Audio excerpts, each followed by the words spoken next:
Hello everyone, this is our next lecture and this will be based upon acceleration due to gravity. देखिए अब हम किसी भी planet की बजाय अर्थ की बात करेंगे। अर्थ की सरफेस से मान लीजिए अर्थ के सेंटर से सरफेस से नहीं आर डिस्टेंस पे कोई मास है तो इस पे जो फोर्स लगेगा डेट विल बी Gm/r²। और एक्सट्रेशन होता है फोर्स अपॉन मास, तो इस बॉडी का जो एक्सट्रेशन होगा that will be Gm/r²। So acceleration due to force of gravity of earth will be called as acceleration due to gravity या अर्थ कह लीजिए कोई भी प्लैनेट। ऐसे देखेंगे तो आई भी सेम था फोर्स अपॉन मास, तो mathematically they are same thing. आप कह सकते हैं अर्थ के नज़दीक या अर्थ से इस सरफेस के ऊपर कहीं पर भी जो ग्रेविटेशनल फील्ड इंटेंसिटी है वही चीज़ बेसिकली क्या है, that is acceleration due to gravity. अगर आप अर्थ की सरफेस के बहुत पास आ जाएंगे तो ऑलमोस्ट ये जो डिस्टेंस है, अगर ये h है तो अगर h बहुत छोटा होगा तो इसको आप अर्थ का रेडियस ही लिख सकते हैं। जैसे ये होता है कितना 6400 किलोमीटर। तो अगर आप हाइट आपकी 10, 20, 30 मीटर है तो उस केस में आप इसको अप्रॉक्सीमेटली r ही लिख सकते हैं। और ये आपकी जो वैल्यू है it will come around 9.8 metre per second square. तो ये आपकी हो जाएगी 10 मीटर पर सेकेंड स्क्वायर के आसपास आपकी जी की वैल्यू है। अब हमको ये देखना है कि जी की वैल्यू का जो एक्सप्रेशन है वो किस किस चीज पर डिपेंड करेगा, और यही इस चैप्टर का मेन हमारा बेसिक बनेगा, ठीक है ना। तो हम ये समझेंगे एक्चुअली किसी भी प्लैनेट के 3 पैरामीटर्स हैं, उसका रेडियस, उसका मास और उसकी डेंसिटी। और डेंसिटी, मास और रेडियस को जोड़ने वाली एक इक्वेशन है, इनके बीच का रिलेशन है। यानी कि मैं मास को डेंसिटी और रेडियस के टर्म पे लिख सकता हूँ, या डेंसिटी को मास और रेडियस के टर्म पे लिख सकता हूँ, या रेडियस को मास और डेंसिटी के टर्म पे लिख सकता हूँ। अब होता क्या है, जब हमको पढ़ाया जाता है तो सबसे कॉमनली ये पढ़ा दिया जाता है G = Gm/r², क्योंकि हम लोग सबसे पहले पढ़ लेते हैं 11th में, हो सकता है क्लास 9th में, तो ये चीज़ हमारे दिमाग में बैठ जाती है कि एक्सलेशन ड्यू टू ग्रेविटी क्या होगी, Gm/r²। यानी acceleration due to gravity is inversely proportional to r², radius square of the radius of planet. But आपको ध्यान रखना है, if you are saying acceleration due to gravity is inversely proportional to square of the radius of planet, in that case mass of the planet is constant. Mean if you are going to compare the value of G for 2 planets, then the 2 planets, if they are having same mass, in that case G will be inversely proportional to r². Now look, what I can do, I can just change this mass by density into 4/3 pi r³ upon r², and the expression changes to this form. Now the value of G is 4/3 pi g rho r. That means it is proportional to density multiplied by r. Mean G can be inversely proportional to r², but G can be also directly proportional to r. When density will remain constant, G will be directly proportional to r. In which case density will remain constant, like in the question examiner will give you the option कि density of a planet remain constant and it's radius is doubled. तो if density is constant and radius is doubled, in that case you are not going to apply this formula, but we will use this thing. Similarly, what we can do, we can eliminate r from here. So इसको हम लोग eliminate करेंगे, what we will get, g is equal to इतना, यानी कि जो g होगा something, इसको constant कर दीजिए k, तो rho 2/3 m 1/3. So what has happened actually, now I have 3 formulas or 3 cases for the value of G. I can use 3 expressions. Gm/r², I can use 4/3 pi g rho r, or I can use, चाहे पूरा ले लीजिए चाहे constant के लिख लीजिए, k density 2/3 m 1/3. As per the question, I will use the respective equation. If in some problem I have been given with density and mass, I will use this equation. If I have been provided with density and radius, I will use this equation. और अगर मेरे को मास और radius से रखा है, then I will use this equation. ठीक है, now we will see some examples so that this is clear.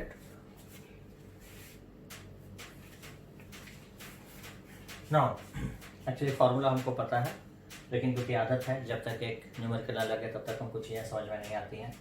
Suppose आपको क्वेश्चन दिया ratio of acceleration due to gravity at the surface of two planets where mass is in the ratio of x mean x is to 1 and density is in the ratio of y। Direct formula based question है, अगर हमने नहीं पढ़ा तो नहीं कर सकते, हमको लगेगा सवाल मुश्किल है। लेकिन अगर हमने पढ़ रखा है कि g की वैल्यू, देखो ये याद है चाहे नहीं आए मुझे इससे मतलब नहीं है, ये कांस्टेंट है, डेंसिटी पावर 2/3 मास पावर 1/3। तो आपको क्या करना है, जो थोड़ी देर पहले ट्रायंगल बनाया था g का, उसको आपको नोट करना है अपनी कॉपी में एक माइंड मैप की तरह से, उसको देखते रहिए, याद करिए, कहीं पे चिपका दीजिए। तो आपको पता है कि डेंसिटी की पावर 2/3 m की पावर 1/3 होनी है, तो आप सवाल को देखते ही आंसर लिख लेंगे x 1/3 y 2/3। बहुत होगा ऑप्शन में, x और y को एक साथ ले लोगे तो आप इसको x y square whole power 1/3, चाहे आप ऐसे लिख लो। दूसरा क्वेश्चन आपसे करा है acceleration due to gravity at earth surface is g, find acceleration due to gravity on a planet where density is 2/3 of the earth and radius is 1/4 of the earth। तो अब आपको समझना है कि डेंसिटी और रेडियस दिया तो कौन सा वाला एक्सप्रेशन लगेगा, जी आर और डेंसिटी वाला। आर हो गया r/4, डेंसिटी हो गई 2/3, तो इट इज g/6। इसी तरह से आपको क्वेश्चन दे सकता है mass of a planet is 2 times mass of earth and radius is also 2 times radius of अर्थ। तो वहां पर g का रेशियो क्या होगा, तो भाई यहाँ पे आप g का कौन सा फॉर्मूला यूज करोगे, gm/re²। m की जगह 2me हो जाएगा और re की जगह 2, तो वो हो जाएगा 4re²। तो कुल मिला के आंसर कितना हो जाएगा 1/2g। So if a planet has mass twice of earth's mass and radius is also twice, in that case acceleration due to gravity on the surface of planet will be g/2। so you have seen key we have 3 type of equation and examiner can ask 3 type of question based upon mass and density, radius and density and mass and radius। इन सब में सबसे common हमारे लिए क्या हो जाता है, ये वाली इक्वेशन हमारे लिए सबसे कॉमन हो जाती है, जहाँ पे g बराबर small g acceleration due to gravity हम लोग gm/r² लिखते हैं, ठीक है। Now we will quickly see the factors affecting the value of g। There are broadly 4 factors. One is shape of earth, second is height above the earth's surface, depth below the earth's surface and the rotation of earth। Shape of earth is very simple, no mathematical activity or no mathematical process is required। Basically earth is not a perfect sphere, it is somehow flat at the poles। So what is happening, the radius at equator will be slightly more than radius at poles, and since the value of g is gm/r², so radius of equator is slightly greater than radius at poles, so the value of g at equator will be less than value of g at poles। So this simply they will ask at which point pole or equator value of g will be more, so you will write the value of g will be more at poles। Now we will see what is the effect of rotation of earth। अब अर्थ के rotation का effect समझने से पहले हम एक चीज समझते हैं कि आखिर हम g की वैल्यू कैसे पता करते होंगे। हम किसी भी पॉइंट पे जाके वहां पे अर्थ का रेडियस कितना है ये तो हम पता करेंगे नहीं, तो हम करते क्या है, बेसिकली जैसे ये अर्थ है बेटा, ठीक है ना, हम यहाँ पर एक वेइंग मशीन लेके खड़े हो जाते हैं और हम इस मशीन की रीडिंग देखते हैं। अब आप ये बताओ, मशीन की जो रीडिंग होती है, वेइंग मशीन की रीडिंग, वो बताती है एक्चुअली नॉर्मल फोर्स। मशीन की रीडिंग वेट नहीं होता है, मशीन की रीडिंग होती है the force by which machine is being pressed. जितने फोर्स से आप मशीन को प्रेस करेंगे वो रीडिंग बता देगी। जैसे ये आपने वेइंग मशीन रखी है, इसको आप अपनी फिंगर से ऐसे प्रेस करोगे तो भी कांटा 4 या 5 तक आ सकता है। इसका मतलब ये नहीं कि आपकी जो फिंगर है वो 5 kg की हो गई, actually you are pressing it with 5 newton force, तो अकॉर्डिंगली वो आपको उसकी रीडिंग दिखा दे रही है। अब आप ये समझो कि अगर यहाँ पर ये लिफ्ट ऊपर को जा रही होती a0 एक्सेलरेशन से, और हमने फिजिक्स देखे, आप तो अपना दिमाग लगाओगे कि सर हम एफबीटी बना लेंगे या सूडो फोर्स लगा देंगे। भाई अगर लिफ्ट ऊपर को जा रही होती तो जो वेइंग मशीन है उसको थोड़े ना पता, वो तो रीडिंग बढ़ा के दे देती, और वो बढ़ी हुई रीडिंग कितनी होती है हम सबको पता है, g+a0। तो अब आप ये समझो लिफ्ट वाला आदमी इसको कैसे एक्सप्लेन करता था। लिफ्ट वाला ऑब्जर्वर कहता था भैया इस पे एक n लग रहा है, एक mg लग रहा है और एक लगा लो सूडो फोर्स कौन सा, ma0। तो ध्यान रखना बेटा, हमको ये पहले नहीं पता चलता था, हम जब ये बड़ी हुई रीडिंग देखते थे तब हम दिमाग लगा के बोलते थे कि ग्राउंड वाला कैसे इक्वेशन बनाएगा या ये वाला आदमी कैसे इक्वेशन बनाएगा। तो ये क्या था आपका सूडो फोर्स। बहरहाल हमने एक्सप्लेन कर लिया, लेकिन हमको एन कितना दिख रहा है, M G plus A naught, ठीक है ना। अब इस आदमी का कहना क्या है, जो ग्राउंड पे जो आदमी खड़ा है वो क्या कहेगा, ग्राउंड वाला आदमी कहेगा कि भाई देखिए ये आदमी है, इस पे एन लग रहा है और इस पे नीचे को क्या लग रहा है, ग्रेविटेशनल फोर्स कुछ लग रहा होगा, ठीक है ना। और इसका कहना है कि ये जो एन है ये किसको बैलेंस कर रहा है, ग्रेविटेशनल फोर्स को बैलेंस कर रहा है, यानी कि एम जी डैश को। और इस वक्त एन की वैल्यू कितनी हो गई बढ़ के, जी प्लस ए नॉट।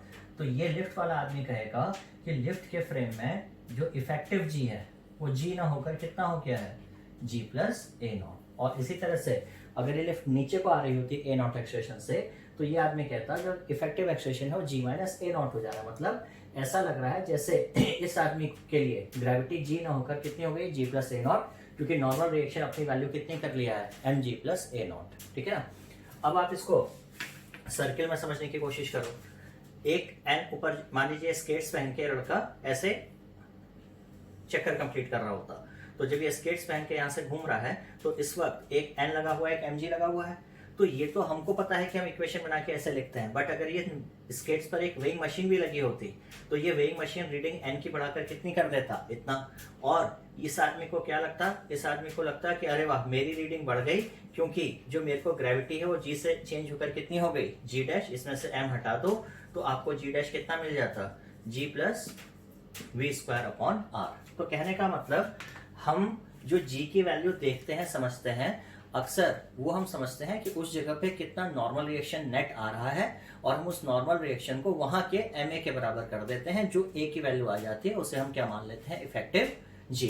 तो अब हम इस कॉन्सेप्ट को यूज करते हैं रोटेशन ऑफ अर्थ में। So suppose earth is rotating at angular speed omega, और यहां से किसी भी एल्टीट्यूड लैटिट्यूड लैम्डा पर एक आदमी कोई खड़ा है। तो हमने इसका एफबीटी बनाया एन एम जी, क्योंकि this person is rotating in a circle of radius small R. So what we are doing, we are solving the problem from the frame of this rotating earth, so we are applying a pseudo force. This is pseudo force. So pseudo force का एक component n के साथ ले लिया, तो ये lambda है, तो this is also lambda, तो this will be m omega square r cos lambda. And in this triangle, ये in this triangle, this is lambda, so this is lambda, so r upon r is cos lambda. So I am replacing r with capital R cos lambda. So the component of centrifugal force along the normal reaction line is m omega square r cos square lambda. Now I will equate the two forces, n plus this much equals to mg. So n comes out to be m g minus omega square r cos square lambda. And in the last examples we have seen the component which remains excluding the mass m, that represent the G effective. So we can say the G effective is not G. In fact, this is G minus omega square cos square lambda, where lambda is the latitude. Okay. So now we can check at pole. Lambda will be 90 degree. So G dash will be equal to G. Means at poles there will be no effect of rotation of earth, and from both the factors, shape of the earth and the rotation of earth, acceleration due to gravity at pole will be maximum. Second, at the equator lambda will be 0, so the G effective will be G minus omega square r, and this will be the minimum value due to Earth's rotation. So that means in any case, if examiner asks us a question, a person is traveling from equator to pole, what will happen to the value of G?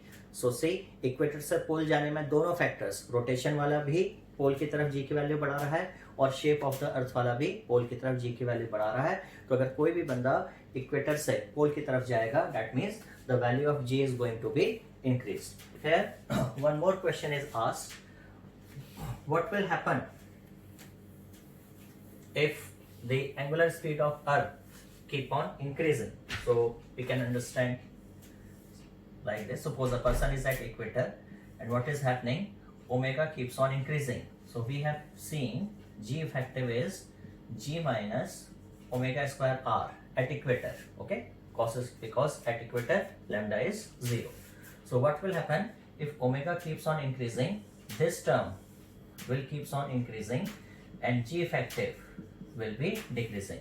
So there may be a situation when omega is such that G equals to omega square R, and in this condition what will happen, the normal reaction will become 0. So at this condition the G effective will be 0, or you can say normal reaction is 0. That means this person will feel his weight to be 0, and if further omega is increased, this person may fly off. ये यहाँ से उड़ के ऊपर भी जा सकता है.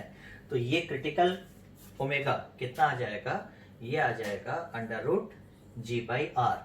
एंड सिंस अर्थ की सरफेस पे जी को हम क्या लिख सकते हैं, G M upon R square. ठीक है, so this can be written as under root G M upon R cube also. And in this case the time period will be 2 pi upon omega, that will be 2 pi under root r by g.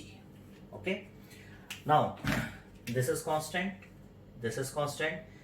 इसकी value 6400 kilometres, इसकी value 10 metre per second square. If we put the values, we will get around 85 minutes as the answer. इसको आप लोग याद रखिएगा. So this is roughly 1.5 hours. That means 17 times lesser. So if current time period is t and Earth's omega changes in such a way that time period is reduces by 17, or you can say present speed is omega, the angular speed of Earth increases to 17 times. What will happen? A person at equator will have normal reaction 0 and a weighing machine will give 0 reading. ठीक है ना.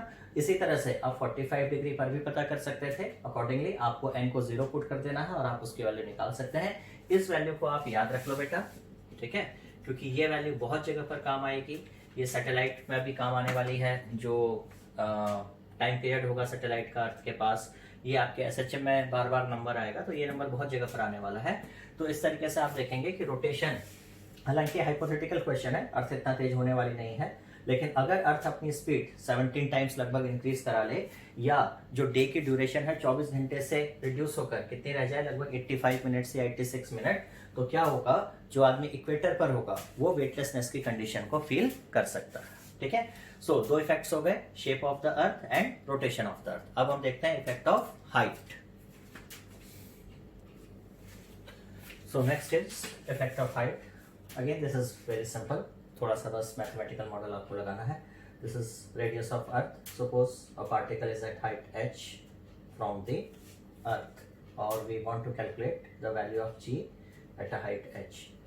At the surface of earth, value of g is gm upon r square.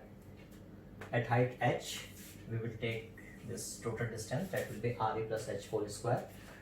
re common ले लिया, so this is gm upon re square, that is g upon इतना. अब यहाँ पर आपको क्या ध्यान देना है, if h upon r is less than 1, so we can use the binomial expansion. 1 plus x to the power n is 1 plus nx, provided x is less than 1. So we can write this g at a height h equals to g 1 plus h upon re power minus 2. This will become g 1 minus 2h upon re. This is, remember, this is approximate answer. इस तरह के जो फॉर्मूले हैं या इस तरह का एक्सप्रेशन कहाँ पे यूज करना है, देखिए रेडियस ऑफ अर्थ है 6400 किलोमीटर. जब आपको पूछा जाए द परसेंटेज चेंज और the value of G at 32 kilometre और 64 किलोमीटर और 100 किलोमीटर, सो जहाँ पर आपको h अपॉन आर की वैल्यू 1 के रिस्पेक्ट में काफ़ी कम मिल रही है, वहाँ पे आप इस तरह का डायरेक्ट फॉर्मूला यूज़ कर सकते हैं। लेकिन जहाँ पे परसेंटेज चेंज ज़्यादा दे, जैसे आपसे पूछे कि g की वैल्यू हाफ हो जाए, g की वैल्यू g 1/3 हो जाए, वहाँ पर आप इसको मत यूज़ कीजिएगा। वहाँ पर आप डायरेक्ट कंप्लीट फार्मूला जो कि एकदम सही है इसको यूज़ करेंगे। मैं फिर रिपीट कर रहा हूँ, जहाँ पे छोटे परसेंटेज चेंज आने वाले हैं 1%, 2%, वहाँ पे ये काम कर जाएगा। लेकिन जहाँ पे बड़े परसेंटेज आ रहे हैं 25%, 50%, वहाँ पे आप ओरिजिनल फार्मूला यूज़ करिए इस फॉर्मेट में। इस डिफरेंस को हम समझ लेते हैं एक क्वेश्चन के थ्रू। अब देखो, जैसे हमारे पास क्वेश्चन आया, at what height the acceleration due to gravity will decrease by 36% of its value on earth surface. ठीक है, तो 36% ठीक ठाक हिसाब किताब, 10 के ऊपर जो भी परसेंटेज जाए तो वहाँ पे वो शॉर्टकट वाला यूज़ नहीं करना है, आपको पूरा होल सोल एक्सप्रेशन यूज़ करिए। तो आपको कह रहा है जी एच 36% से रिड्यूस हो गया, तो बचा कितना, 64/100 की उसकी वैल्यू बची, जी अपॉन इतना, जी जी कैंसिल। सिर्फ इसके आगे प्लेन मैथमेटिक्स है, सिर्फ मैं इसको यहाँ ले जा रहा हूँ, 1 + h/r² इज 100/64, स्क्वायर रूट ले लिया, 10/8, 1 यहाँ ले गए, 1/4, तो h आ गया r/4। दूसरा क्वेश्चन आया, फाइंड द परसेंटेज चेंज और percentage decrease in the value of g at a height of 30 kilometre from the earth surface. अब आप, मैंने क्या बताया था, 100 किलोमीटर के नीचे है तो आपका h/r < 1 रहेगा, बाइनोमियल वाला फॉर्मूला चल जाएगा, 1 - 2 h/r। तो g at h is g, 1 - 2 × 32 इतना, gh/g बराबर 1 - इतना, 1 को यहाँ ले जाओ, तो ये gh यहाँ पर और लिख लो चाहे, gh - g/g, ये क्या हो जाएगा, डेल्टा g/g, दैट इज -1/100, और परसेंटेज में कितना हो जाएगा, -1%। माइनस ये बता रहा है कि रिड्यूस हुआ है, तो आप कहेंगे g की वैल्यू विल रिड्यूस बाई 1%। तो इस तरह से आपने देखा, अगर आपके पास बड़ा नंबर है, परसेंटेज चेंज ज़्यादा है, तो आप बेसिक एक्सप्रेशन यूज़ करिए। लेकिन अगर आपके पास हाइट कम है, परसेंटेज कम दे रखे हैं, तो आप सीधे 2h/r, इसको आप उल्टा भी कर सकते हैं कि at which height the value of acceleration due to gravity will reduce by 1%। ठीक है, तो आपका यहाँ पे 1% होता तो सेम क्वेश्चन यहाँ पर हो जाता, बट 1% के लिए आप डायरेक्टली 1 - 2h/r यूज करते, तो आपका h कितना आ जाता, 32 किलोमीटर। ठीक है बेटा। Now last variation with depth. Actually हम ऑलरेडी हम ग्रेविटेशनल फील्ड इंटेंसिटी वाले में देख चुके हैं। अगर हम d गहराई पर आते हैं तो हमारे पास बस इतना गोला रह जाएगा, और g की जो वैल्यू थी वो हमारी हो जाएगी gm/r³r। यहाँ पर हम r को r - d लिख सकते हैं, थोड़ा सा इसको रीअरेंज कर लेंगे, तो gm/r² इतना, तो ये आपका क्या होता है, small g at the value of g eight the surface of earth, तो g dash will be g 1 - d/r। At the centre of earth the value of g will become 0, that means अगर हम इसका graph draw करते हैं अर्थ का, तो centre पे g की वैल्यू 0 होगी, सरफेस तक आते हुए ये हम g वर्सेस r ड्रॉ कर रहे हैं, यानी सेंटर से पहले बढ़ेगी और उसके बाद बाहर की दुनिया में g is inversely proportional to r²। ठीक है, और अंदर g is proportional to r। और अगर हम g और d का ग्राफ खींचते हैं यहाँ से, तो ये स्ट्रेट लाइन होगा, this will be something like this, g - gd/r, तो this will represent y = -mx + c type की इक्वेशन। तो हमारा एक ग्राफ हो जाएगा जो कि नेगेटिव स्लोप के साथ r होगा। यहाँ पे ध्यान ये रखना है कि ये जो फॉर्मूला है ये कोई अप्रॉक्सीमेट फॉर्मूला नहीं है, ये जनरल फॉर्मूला है, चाहे छोटा d हो चाहे बड़ा d हो, हर वक्त ये काम करेगा। लेकिन हाइट में जो हमारा आया था g 1 - 2h/r, वो बाइनोमियल का केस था, वो तभी काम करेगा जब आपकी हाइट छोटी होंगी। ठीक है ना। बाकी अगर आपको न्यूमेरिकल लगाने का शौक है तो हम लोग एक न्यूमेरिकल भी लगा लेते हैं इस पे। हम एक न्यूमेरिकल लगा लेते हैं। हमसे पूछा गया find the depth at which acceleration due to gravity becomes 1/3 of the value at surface.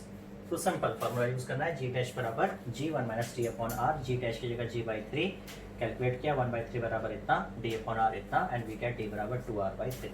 और क्या कर सकता था, यहाँ 1/3 की जगह 1/4 करके देख लो, फिर से आप क्वेश्चन कर लोगे, इस बार आंसर कितना आ जाएगा, 3/4r। दैट मीन्स एग्जामिनर यहाँ पे कुछ भी चेंज करेगा, वो 1/2 करेगा, 1/3 करेगा, 1/4, 1/6, 2/3 करे, 3/4 करे, वो एग्जामिनर की मर्जी। आप अकॉर्डिंगली यहाँ पे नंबर चेंज करते रहिएगा, आंसर अलग अलग आ जाएंगे। अब चाहे एक सवाल लगाइए चाहे आप 10 सवाल लगाइए। ठीक है। लास्टली दोनों इक्वेशन का डिफरेंस समझने के लिए एक और क्वेश्चन देख लेते हैं. Find the percentage change in the value of g at a height of r by 100 and a depth of r by 100.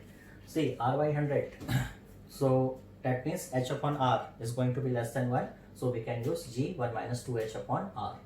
g dash upon g 1 इधर ले आएंगे, that will be g dash minus g upon g, delta g upon g बराबर इतना 100 से multiply कर देंगे, we will get the percentage change, that will be minus 2%. Depth पे सीधा फॉर्मूला लगता है, g dash बराबर g 1 minus t upon r, minus 1 को इधर ले गए तो डेल्टा g अपॉन g बराबर minus t upon r multiplied by 100, we will get the percentage change, so the percentage change will come out to be minus 1%. ठीक है, so this segment is very important. This lecture काफ़ी chance है कि आपका जी की variation जो होती है इसका क्वेश्चन आने का बहुत बेटा मैक्सिमम चांस रहता है. ठीक है ना. नेक्स्ट लेक्चर जो हम लोग देखेंगे, अब उसमें हम लोग ग्रेविटेशनल पोटेंशियल, पोटेंशियल एनर्जी और सैटेलाइट पर आएंगे, जिसमें से सैटेलाइट वाला पोर्शन हमारा बहुत इंपॉर्टेंट होगा, लेकिन क्योंकि खुद वो भी बेस होगा पीछे के पोटेंशियल एनर्जी और पोटेंशियल पे, तो हम ये नहीं कह सकते कि सैटेलाइट को हम डायरेक्टली देख लें. ठीक है ना. सो इन सेगमेंट को, इस वाले सेगमेंट को बहुत ध्यान से देखिएगा. वेरिएशन खासतौर पे हाइट, डेप्थ और रोटेशन वाला, उससे आपको क्वेश्चंस अक्सर मिलेंगे. ठीक, अब नेक्स्ट लेक्चर में मिलते हैं.